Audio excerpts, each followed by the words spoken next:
Payg'ambarimiz sollallohu alayhi vasallam bir safar shunday degan edilar: agar biror narsada o'limdan boshqa hamma dardga shifo bo'lsa, u ham sanodir. Bu tasodifiy aytilgan so'z emas, balki asrlar osha o'z isbotini topib kelayotgan buyuk bir haqiqatdir. Bugun biz siz bilan islom tabobatining gultoji, muqaddas zaminlardan yetib kelgan mo'jiza Makka Sano haqida gaplashamiz. Uning tarixi, ilmiy asosi va tanamizni butunlay yangilash qudrati haqida bilishni istasangiz, videoni oxirigacha tomosha qiling. Makka Sano lotincha senna deb ataluvchi o'simlikning barglari va mevalaridan olinadi. Uning vatani Qizil dengiz qirg'oqlari, Saudiya Arabistoni, Nubiya va Misrning quruq iqlimli hududlaridir. Nima uchun u dunyoda aynan Makka Sano nomi bilan mashhur? Chunki eng sof, eng yuqori konsentratsiyali va shifobaxsh turlari asrlar davomida aynan Hijoz, ya'ni muqaddas Makka va Madina atrofidagi tuproqlarda yetishgan. O'simlik barglari ko'k yashil rangga kirib, to'liq pishib yetilganida qo'lda ehtiyotkorlik bilan yig'ib olinadi. Bu barglar shunchaki o't emas, ular tanamizdagi yillar davomida to'planib qolgan yuklardan xalos etuvchi tabiiy kalitdir. Tarixga nazar tashlasak, Makka Sano nafaqat shifo, balki o'ziga xos bir sunnat amali ekanini ko'ramiz. Sahobai ikromlardan rivoyat qilingan hadislarda Rasululloh sallallohu alayhi vasallam tanani tozalash uchun aynan sanoni tavsiya qilganlari ko'p bor ta'kidlangan. Buyuk olim Abu Ali ibn Sino o'zining mashhur tib qonunlari asarida Makka Sanoni yurak xastaliklari, bo'g'im og'riqlari va hatto tushkunlikka qarshi eng yaxshi vosita deb ta'riflagan. O'rta asrning boshqa buyuk tabiblari Ibn al-Qayyim va al-Bag'dodiy ham har qanday jiddiy kasallikni davolashdan avval organizmni Makka Sano bilan tozalashni qat'iy tavsiya etishgan, chunki tozalangan vujud har qanday dorini to'g'ri qabul qiladi.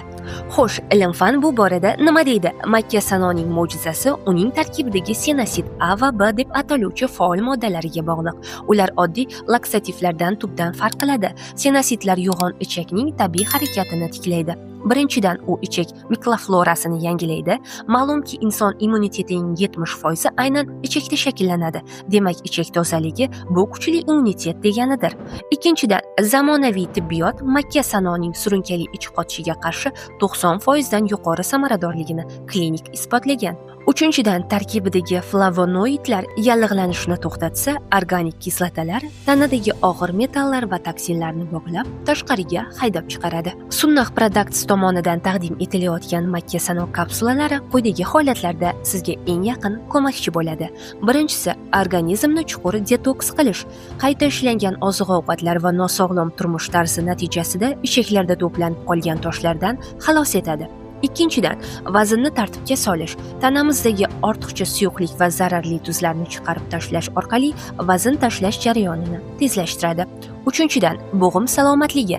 Organizmdagi tuzlar balansini tiklab, artrit va podagra og'riqlarini kamaytiradi. To'rtinchidan, yurak va qon tomirlari. Qondagi xolesterin miqdorini pasaytirishga va qon quyilishining oldini olishga yordam beradi. Natija kutilganidek bo'lishi uchun to'g'ri qabul qilish tartibiga rioya qilish shart. Qabul qilish vaqti uni asosan kechasi uyqudan oldin ichish tavsiya etiladi. Sababi uning ta'siri 7-10 soatdan keyin, ya'ni tongga borib namoyon bo'ladi. Tartib: kurs davomiyligi 2-3 haftadan oshmasligi kerak. Tana o'zining tabiiy funksiyalarini bajarishni unutib qo'ymasligi uchun kurslar orasida albatta tanaffus qiling. Kimlarga tavsiya etilmaydi? Homilador ayollar, 12 yoshgacha bo'lgan bolalar, ichak tutilishi kabi o'tkir kasalligi bor bemorlarga shifokor maslahatisiz qabul qilish tavsiya etilmaydi. Makka Sano bu shunchaki o'simlik emas, bu ming yillik sinovlardan o'tgan tabobat merosi va zamonaviy ilm-fanning uyg'unligidir. Tanamiz bizga berilgan omonat, uni tozalikda saqlash esa sog'lom hayot kalitidir. Sunnah Products Makka Sano kapsulalari 100% tabiiy, hech qanday kimyoviy qo'shimchalarsiz, aynan Saudiya Arabistonidan keltirilgan asl sano barglaridan tayyorlangan. O'zingiz va yaqinlaringiz salomatligini qadrlang. Savollaringiz bo'lsa, izohlarda qoldiring. Obuna bo'lishni va like bosishni unutmang.